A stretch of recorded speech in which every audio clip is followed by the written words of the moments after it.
Edvinka is an investment company exclusively dedicated to education.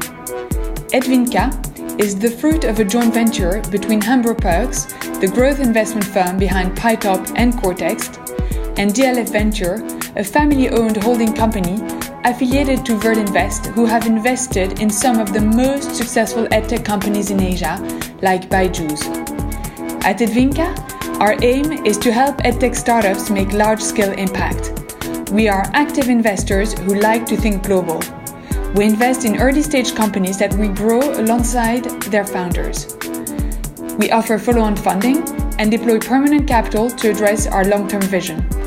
Please visit our website on www.edvinka.com to find out more about our mission, and get in touch on info@edvinka.com if you want to discuss your edtech business with us. Here's a word from Class Central, the most popular search and review site for online courses. If you've ever gone on the hunt for a great online course from a top university, then you may already know about Class Central. Class Central is the most comprehensive search engine for MOOCs and online courses.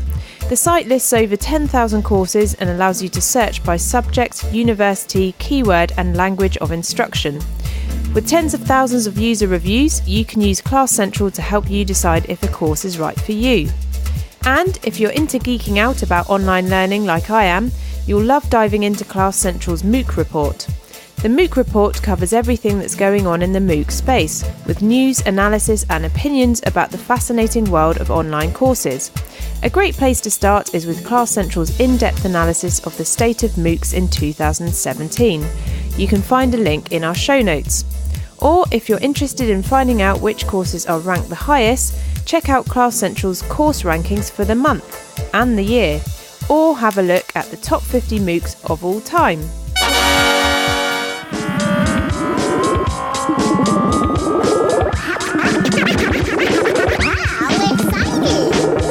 Hi everyone, what's going on this week?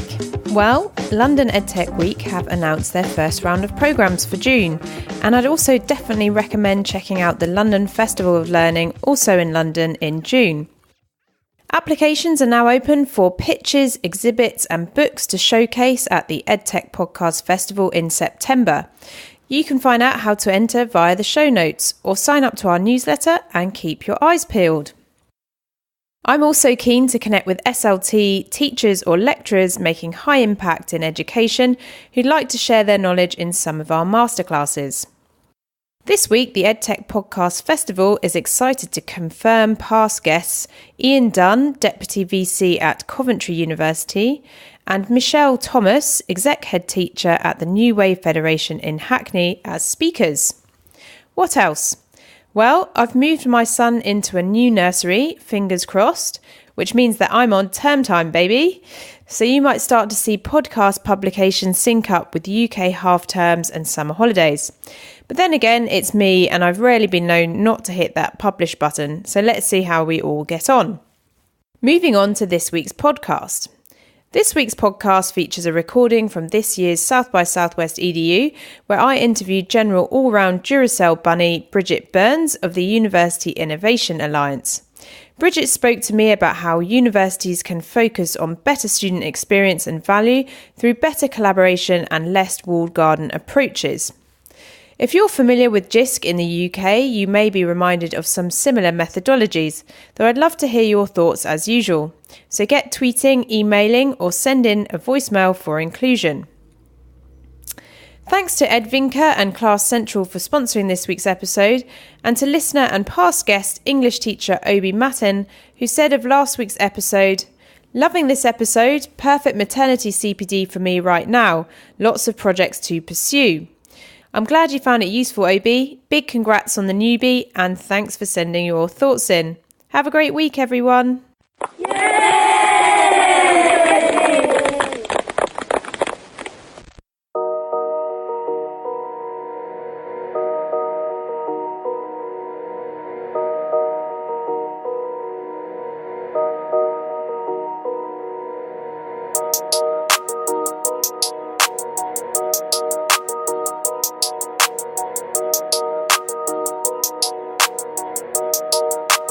Yeah!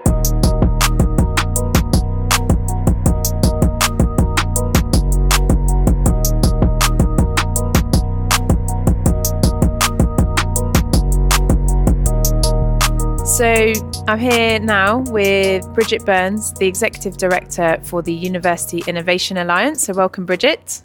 Thanks for having me. And Bridget, I was enjoying your tweet earlier about, EdSurge had promoted your session here this afternoon. So that's good in many ways, but Terrifying. piles the pressure on as well. Yeah. So just to start with, perhaps you could tell our listeners a little bit about who you are and what you do and what you'll be talking about in that session as well. So I help universities share ideas about how to help low-income students and to scale up proven interventions and innovations across the country. So I work with 11 large public research universities in the U.S., all over 25,000 students, some of the most innovative in the country, who in 2013 came together, and the presidents and chancellors united around a sense of urgency that we're not doing a good enough job producing college degrees in the United States to meet the future economic demand. We're doing a pretty terrible job when it comes to low income, first generation, and students of color. And going it alone to solve those two important challenges is a waste of time, energy, and money. So my campuses have found ways to create our own version of collaboration that actually serves the campuses and helps them move faster together. And we set ambitious goals. We do transparent data sharing. They match every dollar philanthropically raised. And in 3 years' time, we've managed to increase our low-income degrees by 25%. So they're making significant progress, and we're being able to scale a lot of different innovations. And now we're pivoting to try and ignite a broader movement where other campuses feel ready to take this up and to form their own collaboratives and to feel empowered to connect with our work and add to it. And That's very interesting because in the UK, if I understand correctly, I think Oxford has actually gone backwards in terms of, what you've just been talking about and submitting students from that background and actually getting the degrees through. So, sort of 3 years ago, is that what you were experiencing here? Is that kind of what catalyzed this movement? Yeah, well, so it's basically the rewards are all on the wrong things. So if you want to move up in the prestige measures that are commonly associated with higher ed, if you want to move in the rankings or anything, usually those are going to be placing a higher emphasis on exclusivity and not necessarily on whether you're serving vulnerable populations, but rather how many people you turn away, how many people apply, and therefore how sexy you are. Some campuses actually find the higher their price point is, that's considered a status measure for quality. And it's just not real. It's a lot of hype and it's a lot of fake. And it's especially concerning because it is placing an emphasis on the exact opposite of what the future economic competitiveness of our country and the world really is going to require. If you look at the growing inequality gap, if you look at what's going on in terms of social mobility, we should all be concerned about this and trying to do a better job. And the campuses who don't, I don't actually believe it's that they don't care. I think it's that we have the wrong reward system. The emphasis is all based on individual behavior. Campuses move up individually. And also if they do move up, it's usually for things like exclusivity. And there's not really a huge emphasis, especially when we started, on improving how well you serve a student regardless of their background. And we have some compelling examples. For instance, Georgia State is one of our campuses, and they, in a span of 7 years, they doubled their graduation rate. They eliminated race and income as a predictor of outcome. So they're one of the only campuses in the world who's done that, and not by cherry picking or limiting the number of people coming in. And when they did that, they went down in the U.S. News rankings by 10 spots. So we know that even when you do this thing that we know the country needs, we know the world needs more of, that the existing reward structures and incentives are placing an emphasis on the wrong things. It reminds me, I see a lot of chat about in the UK, our kind of regulator that goes in and checks the success of schools. If you have a head that's moved to, say, a school in a challenging circumstance, and then that's reflected in their Ofsted rating, it reflects on the career of that person, on the school itself. But actually there can be a lot of amazing work happening there, but it's sort of in those more challenging circumstances, and the kind of ranking system doesn't always reflect what's actually happening. No, it doesn't. So in terms of the universities that you have in your alliance, what kind of innovations are they doing where it is making a difference and you'd like to share, because perhaps people listening in can learn from that as well? So in the first 4 years, we've managed to scale up a series of interventions that have been proven out somewhere else, right? So there's plenty of innovation going on. And what we really struggle with in higher ed is scale. There's a lot of tinkering in silos. There's a lot of repeated experiments and a lot of, just not a connected, innovative strategy to diffuse what's been proven already. So what we do is once something's really been proven out at a specific threshold that everyone feels like, yes, that's a real thing. That's actually causing not just statistically significant increase, but there are other ways that you can vet these things. So the first year we did a capacity scaling project, which was we scaled up this program at Arizona State called the University Initiatives. They call them the UI University Initiatives Fellows. And we created something called the University Innovation Alliance Fellows, which is basically trying to create an entirely different door into senior leadership in higher ed and have it be highly representative. But essentially, one of the huge areas that's missing, if you talk about campuses trying to innovate, they need more people who are skilled at project management, at shepherding change. It's its own skill. It deserves its own workforce, right? And are you finding universities starting to have that kind of change management person to action that, or? All of our campuses do. We have these fellows, but we're starting to see other people try and replicate this, which is awesome because we need more people. Pretending that higher ed is naturally inclined towards change is obtuse, and you actually need people who are really focusing on this. The second year we did predictive analytics, which is essentially identifying based on historical data how you have been getting in the way of student success in the past, and actually setting up a series of indicators based on those ways that you are getting in the way. So, there are a number of different things that you could use. Card swipe data, you could, students registering for the wrong class, students not showing up for their advising appointment, students changing majors. There are all kinds of things that based on historical data, if you look back, you could know that, yes, that was the red flag, that if we'd caught that, we would have stopped that student from dropping out. Well, every campus can do that. Finding the right vendor or building the right system. And so once you set it up so that instead of most campuses being reactionary and just kind of, we find out when our graduation rates go down, we find out when our dropout rates go higher. If you could instead anticipate and intervene the second that one of those red flags goes off, then you can be proactive. And that makes a transformative difference. Yeah, we have in the UK, the kind of shared technology for a lot of the universities is via JISC. So they have a learner analytics system that goes across loads of universities in the UK for the same reason, to look at a student's pathway and identify where they may be at risk of dropping out and that kind of thing. I just wondered, among your alliance members, whether there is a sort of shared tool or a shared system that can provide those metrics in a kind of standardized form, or whether they use different systems, but ultimately they all kind of count towards the same thing that help you identify and reduce that from happening.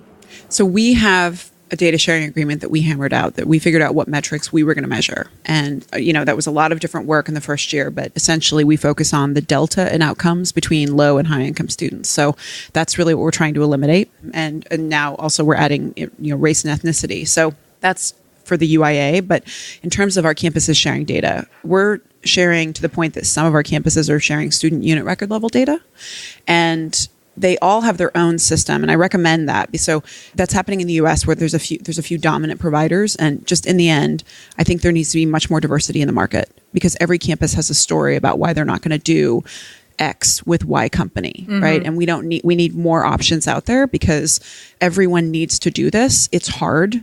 And unfortunately, many presidents and chancellors, they hear about this and they go home and they say, okay, we're going to do predictive analytics like it's a light switch. But it's actually a really hard road. When we started out, we had 3 campuses with predictive analytics, and now we have 10. But it's not like we have 10 that are all at the same mark. There are some that are very early on still, because it's quite hard getting through the silos. They have disparate systems that don't communicate. And some of them have actually switched vendors. So you need to have that diversity in the market. But yes, we found that we couldn't actually share a lot of this data across multiple platforms. So instead, we created our own cloud-based sharing platform. That was the brainchild of Tim Rennick at Georgia State. He created something called RedCap, and it's because we're doing a 10,000 student random control trial for our 3rd year scale project, which is proactive advising. Did you found this alliance? How did you get into doing this? So I'm very fortunate that I had a prior career helping university presidents and chancellors in a different capacity in state policy, and I was a chief of staff for a system. So I hired my first college president when I was 22. So I'm not super intimidated by the position, and I instead really have a lot of empathy for it, and I understand the challenges of that position. And so I'm one of those people who I don't think that we need more people aspiring to be college presidents. We need more people who make them effective. So I was trying to figure out what my next challenge was going to be, and I had come to this very clear conclusion that there was something really problematic around collaboration, that this elbow throwing constantly between campuses, despite us being allegedly on the same side, there was something really messed up about that. And we needed to figure out how to make it so that collaboration was less painful. And I wanted to understand whether or not the campuses who claim to be innovative, if there's really something different there. And so I went and did an ACE fellowship at Arizona State, which is, the most innovative campus in the country under the most innovative president. And when I got there, they were trying to simultaneously figure this out. He'd met with a lot of these presidents. They were starting to talk about, could we come up with something together? Could we build something around scale? So I've just very fortunately showed up with the right background at the right moment when they were looking for someone to help with this. And I was free labor because I was an ACE fellow. So for a year, my whole fellowship was about building this and prototyping it and helping get it stood up and then raising enough money to get it launched. And at the conclusion of my fellowship, I just didn't go home. And so how many years ago was that? That was in 2013. And 2014 was our first. We launched in 2014, September. And do you have any ambitions to connect internationally with either international campuses of your universities and or domestic campuses? So I'm just thinking of those in the UK or beyond there. So first off, we're engaging in what I would describe as a public experiment, that we are prototyping and showing that this is possible, that you can work together with a group of campuses who you didn't know. And frankly, nobody thought this was going to work. And you can find a way to work together to move faster and to scale and ultimately close your achievement gaps across the country. So we have not done that yet. We're making great efforts. We've seen great progress, but we have not, the bell has not been rung. So in the meantime, more than 100 campuses have said, we want to join. So we are trying to figure out how do we not destroy the experiment, which we know the intimacy matters. How do we open a window so that people can participate in this to feel part of it? So we're holding a national summit next month. It's our first time where we've opened a door or a window for other campuses. And so that's coming in Atlanta. And we already have more than 50 campuses who are coming. And so part of it is we're going to teach them our way of bringing people together, which is fundamentally unlike any other kind of event or convening you would go to. So what do you think is unique about it? It's like a flipped classroom model. So conferences, people come as individuals and they go home with a laundry list of ideas that they will probably not follow up on. And it's not designed for action. So this is much more riffing on how people would actually try and improve themselves. So flipped classroom model, no keynotes, no panels, 7-minute talks, failure sharing, off the record time, team time. You have to come as a team. So it's really designed for campus leaders to send a team. We don't actually want presidents and chancellors there. We think that the people who are doing the work on the ground should be the ones who are coming together. And we want to create a shared sense of connection and that people are not alone and that they will know who to actually call and be able to follow up with. What we find is that the dumb question that most people are afraid to ask is actually the most powerful question. So you want to create an environment where people will ask that question, because then it betrays that other people on your campus have been struggling with that same thing that has yet to be said out loud on your campus. And so that's how we're scaling it right now. But we've already had lots of others try and replicate this work, and we're super excited about that. We think that this needs to be a movement, not a club, but we have not succeeded yet. So therefore, we're not just, okay, move on to the next. Yeah. So technology-wise, it's quite interesting because one of the sessions I did attend here was on MOOCs and the evolution of MOOCs and sort of who actually accesses that. And I think from recent research, it just sort of shows that it's usually people who've already benefited from a degree who then kind of go and continue to access further learning through MOOCs. I just wondered whether there are other things outside of the learner analytics that you think will help to close this gap as well. So I think part of what we need to focus on is the way that we teach about innovative teaching strategies should probably start looking like the innovative teaching strategies that we are telling teachers to teach with. So pedagogy applied to how we share ideas is one of those things. So we have a lot of innovative practices that we're seeing that the evidence is still yet to fully bear out. So one is adaptive learning. We're seeing promising ideas there. We're seeing promising examples and experiments, but we need to see that kind of a little further along. I shared that we've done predictive analytics, proactive advising. We're doing completion grants now, which is these small grants that we give to students who are on the cusp of dropping out in their senior year, and then provide kind of wraparound services to get them through the finish line. So these are all very hands-on things. They're not as whiz-bang and high-tech as people want to hear about when your middle name is innovation, but there's interesting stuff going on in VR. It's all very early, I would say. And so it's important for us to set up environments for us to actually really test the efficacy of these things. We need to learn from past mistakes. Part of the reason the sector has not innovated is not just that the diffusion of innovation is in itself ripe for innovation, but it's also that, it's like we deal with efficacy research, 20 years later. Yeah, we've been doing this practice for, a really long time, but yet, no, we've actually not done a study because we just know that it works. Well, that's not good enough. So an example is proactive advising. I suppose that brings me on to the big question, which is, are universities really the right kind of institution to deliver some of this? Some people would question, and that's where we see other service providers popping up, whether it's kind of coding boot camps or whether it's kind of micro degrees, that kind of thing. What are your members telling you, and what's your kind of thoughts on that? The idea that it's either or is just problematic. I think we need all of it. I think we need a vibrant marketplace with a lot of different experimentation and testing and validation.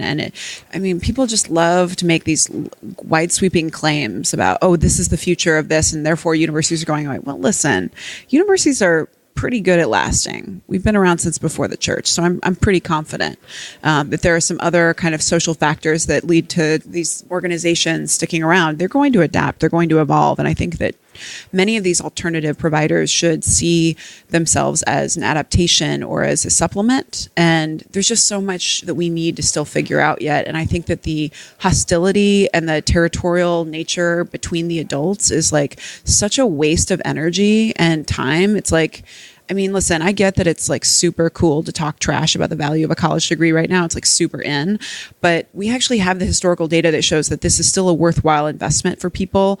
And that doesn't mean that we can't consider alternative modes. We can't consider alternative supplements or new programs and new college alternatives. You don't need to destroy the building to try and improve it. So MOOCs, awesome. It's a great supplement, turns out. It's a great way to flip your classroom. It's a great way to do continuing education. It's a great way to make that claim about the lifelong learner a reality. So yeah, less hyperbole. Yeah, I agree. In the UK, we have the Teaching and Excellence Framework. I don't know if you've heard about this, but basically it's now, I suppose the traditional rankings that we were talking about are more generally geared towards excellence in research. And these new rankings are about sort of more student-centered and, actually how high quality is the teaching, how much does it use different methods of delivering the subjects, etc. I just wondered, for people listening in that are less familiar with the US higher education system, whether there have been any either policy changes or initiatives that they should know about that are similar in terms of gearing things towards being more student-centered. Yeah, the state policy innovation space, there's a lot going on. People keep holding up Tennessee as a kind of the landmark state for that. And then you're seeing a lot of these ideas tested out in terms of focusing on the learner. There's a lot more student success legislation.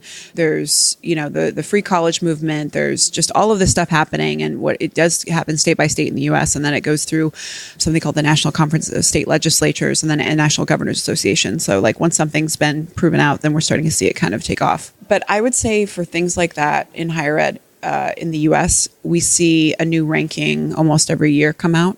And I think that's another way that they're trying to supplement it, where it's not just using policy. People are trying different angles at measuring learning outcomes, at measuring the impact on a student's life. You're seeing Raj Chetty and John Friedman's work out of Stanford and Brown, where they're doing measurement over social mobility over time. And so I think there are going to be some potential policy outcomes. Well, it's still very early relative to those things. So yeah, it's all good. It's all, again, less hyperbole, like we've cracked this nut and all of a sudden, blow up the building. No, it's just, it's all more information. It's more nuance, and we're adding a greater understanding of how we shift policy, how we shift what we incentivize to reward what really matters. And just finally, so we have a book club as part of the podcast, so where guests recommend certain books that they have read that have influenced how they think or which direction they've taken in life, I suppose. And it doesn't have to be necessarily in direct relation to your work, but are there any kind of books, people, resources, people you follow on Twitter that you'd like to share with our listeners as well?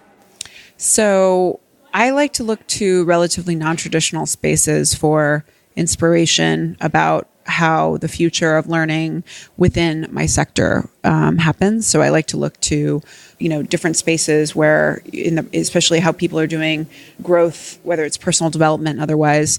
So one thing that, for me, has been an inspiration that people think is kind of weird is we're trying to build a national community of practice. And I think that the most effective community of practice that's out there, that's for improvement science, is Weight Watchers. Most people are like, oh, that's really weird. Well, it's actually a massive network, isn't it? It's a massive network. It breaks down how you actually create a system where people have self-ownership over their own transformation about the thing that is the hardest thing, right? Losing weight's hard. Well, changing schools and changing institutions and change is hard too. So the rules are the same, which is, you have to sign up. No one can sign you up. Transparent data sharing. You weigh yourself once a week. There's not shaming. There's praise when you make progress. And then people share what they're really struggling with in a intimate community of practice. So I think that's pretty inspiring and interesting. I like to look at other places like what we're seeing in the Institute for Healthcare Improvement, 100,000 Lives Initiative. There's a lot of transformation in the healthcare space that has, a decade ahead of higher ed in terms of helping shepherd change at scale across highly competitive, similarly sized organizations. In terms of a book, I wouldn't pick a higher ed book. I've worked with 30 different college presidents and chancellors at this point, and I understand how organizations can really get inside the box. And so I would recommend the book Leadership and Self-Deception. I have every fellow read it as they start. I always recommend it at multiple points in people's careers, because over time you really start to self-justify your choices. And I think that organizations also experience self-justification, and helping to create spaces where people are outside the box is really important. Well, and if people are listening in, they'd like to follow up with what you do. I think you're quite active on Twitter and that kind of thing. Aside from your website, what's your Twitter handle? It's bburns.edu. Okay, fantastic. And then we'll drop the link to your event. But thank you so much for sharing all your insight into what you're doing. Oh, you're welcome. It's a pleasure.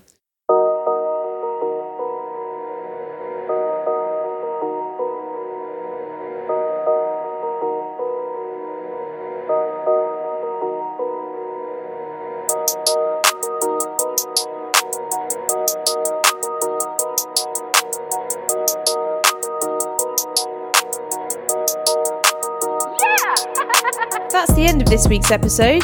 If you enjoy the Edtech podcast, please consider taking a look at our Patreon site and signing up for just $1 a month. I hope that you get more value than that from each listen, and if enough of you do it, it will be a wonderful thing. If that's not your cup of tea, but you love giving reviews, feel free to post a review on iTunes or Spotify, or share the podcast with an Edtech or Edu friend. That's all for now. We will be back soon with more from South by Southwest EDU and around the world. Bye bye.